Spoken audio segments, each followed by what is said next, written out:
मित्रांनो, मी तुम्हाला खंडोबाची माहिती सांगणार आहे. खंडोबा हे महाराष्ट्रातील एक प्रमुख लोकदैवत असून त्यांना मल्हारी मार्तंड, मार्तंड भैरव, म्हाळसाकांत या नावानेही ओळखले जाते. खंडोबा हे भगवान शिवांचे अवतार मानले जातात.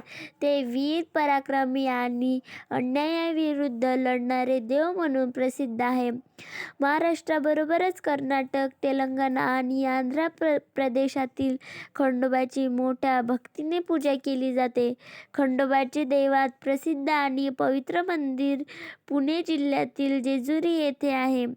जेजुरीला दक्षिण काशी असेही म्हटले जाते. तेथे दरवर्षी मोठ्या उत्सवात भंडाऱ्याची म्हणजेच हळदीची उधळण केली जाते. खंडोबाच्या पूजेत हळदीला विशेष महत्त्व असून ती शक्ती, विजय, पवित्रतेचे प्रतीक मानली जाते. लोककथेनुसार माणिमल्ल आणि मल्ल नावाचे राक्षस पृथ्वीवर मोठा त्रास देत होते. देवांनी खंडोबाला पृथ्वीवर पाठवले आणि खंडोबांनी त्याचा संहार करून लोकांना मुक्त केले. त्यामुळे खंडोबा हे दुष्टाचा नाश करणारे आणि भक्तांचे रक्षण करणारे देव मानले जातात.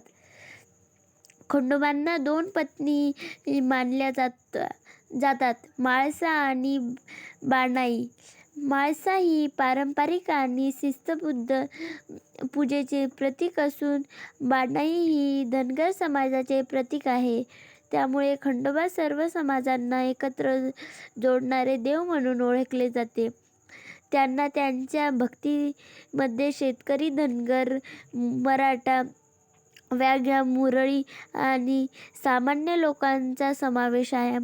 खंडोबाची मूर्ती प्रामुख्याने घोड्यावर स्वार झालेल्या रूपात दाखवली जाते. त्यांच्या हातात तलवार किंवा भाला असतो आणि कपाळावर भंडाऱ्याचा लेप असतो.